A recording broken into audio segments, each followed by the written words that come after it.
Hello ನಮಸ್ಕಾರ, ಮತ್ತೊಂದರಿಗೆ ಸ್ವಾಗತ ಹೇಳ್ತಾ ಇವತ್ತಿನ ವಿಡಿಯೋದಲ್ಲಿ ನಾವು SSLC ಹಿಂದಿ ಪರೀಕ್ಷೆಗೆ ಎಷ್ಟು ಅಂಕ ಪಡೆದಿದ್ದಾರೆ, ಎ ಗ್ರೇಡ್ ಎಷ್ಟು ಅಂಕ ಪಡೆದಿದ್ದಾರೆ, ಬಿ ಗ್ರೇಡ್ ಮತ್ತು ಸಿ ಗ್ರೇಡ್ ಕೊಡ್ತಾರೆ ಎಂಬುದು ನೋಡೋಣ. ಈ ಚಾನಲ್ಗೆ ಹೊಸಬರಾಗಿದ್ದರೆ ಈ ಕೂಡಲೇ ನಮ್ಮ ಚಾನಲ್ ಸಬ್ಸ್ಕ್ರೈಬ್ ಮಾಡಿಕೊಳ್ಳಿ, ನಿಮ್ಮ ಫ್ರೆಂಡ್ಸ್ಗೂ ಶೇರ್ ಮಾಡಿ. ಇದರಿಂದ ನಾವು ಹಾಕುವ ಪ್ರತಿಯೊಂದು ಮಾಹಿತಿ ನಿಮ್ಮ ಒಳಗೆ ನೋಟಿಫಿಕೇಶನ್ ಬರುತ್ತದೆ. ಶಿಕ್ಷಣದ ಬಗ್ಗೆ ನಿರಂತರ ಮಾಹಿತಿಯಾಗಿ ನಮ್ಮ ಯೂಟ್ಯೂಬ್ ಚಾನಲ್ ಸಬ್ಸ್ಕ್ರೈಬ್ ಮಾಡಿಕೊಳ್ಳಿ. ವಿಡಿಯೋ ಪ್ರಾರಂಭವಾಗುವ ಮುನ್ನ ಈ ವಿಡಿಯೋ ಲೈಕ್ ಮಾಡಿ, ನಿಮ್ಮ ಫ್ರೆಂಡ್ಸ್ಗೂ ಶೇರ್ ಮಾಡಿ. ಬನ್ನಿ ತಲೆ ಮಾಡಿ ವಿಷಯ ಮಾಡೋಣ. SSLC ಪರೀಕ್ಷೆಗಳು ಈಗಾಗಲೇ ಪೂರ್ಣಗೊಂಡಿದ್ದು ಮೌಲ್ಯಮಾಪನವು ಕೂಡ ಪ್ರಾರಂಭದಲ್ಲಿದೆ.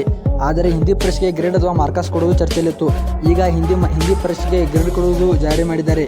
ಹಾಗಾದರೆ SSLC ಹಿಂದಿ ಪರೀಕ್ಷೆಗೆ ಎಷ್ಟು ಅಂಕ ಪಡೆದರೆ, ಎ ಗ್ರೇಡ್ ಎಷ್ಟು ಅಂಕ ಪಡೆದರೆ, ಬಿ ಗ್ರೇಡ್ ಮತ್ತು ಸಿ ಗ್ರೇಡ್ ಕೊಡುತ್ತಾರೆ ಎಂಬುದು ನೋಡೋಣ.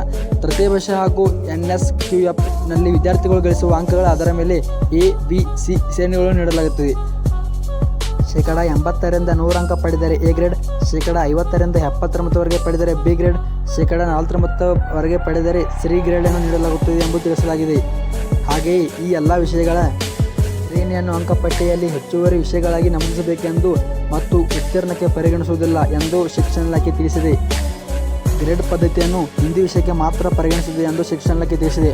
ಈ ಪದ್ಧತಿಯು 2026 ವರ್ಷದಿಂದಲೇ ಜಾರಿಯಾಗುತ್ತಿದೆ ಎಂದು ಹೇಳುತ್ತಾ ಈ ಮಾಹಿತಿ ಇಷ್ಟಾದರೆ ಈ ಚಾನಲ್ ಸಬ್ಸ್ಕ್ರೈಬ್ ಮಾಡಿಕೊಳ್ಳಿ, ನಿಮ್ಮ ಫ್ರೆಂಡ್ಸ್ಗೂ ಶೇರ್ ಮಾಡಿ. ಇದೇ ಥರ ಮಾಹಿತಿಗೆ ನಮ್ಮ ಚಾನಲ್ ಸಬ್ಸ್ಕ್ರೈಬ್ ಮಾಡಿಕೊಳ್ಳಿ. SSLC ಪರೀಕ್ಷೆ 2ರ ವೇಳಾಪಟ್ಟಿಯನ್ನು ನಾನು ಯೂಟ್ಯೂಬ್ ಚಾನಲ್ ಹಾಕಿದ್ದೇನೆ, ಅದನ್ನು ಕೂಡ ವೀಕ್ಷಿಸಿ ಎಂದು ಹೇಳುತ್ತಾ ವಿಡಿಯೋವನ್ನು ಕೊನೆಯವರೆಗೂ ವೀಕ್ಷಿಸಿದಾಗ ಧನ್ಯವಾದಗಳು. ಮುಂದಿನ ಮಾಹಿತಿಯನ್ನು ಆದಷ್ಟು ಬೇಗ ತಲುಪಿಸುತ್ತೇನೆ.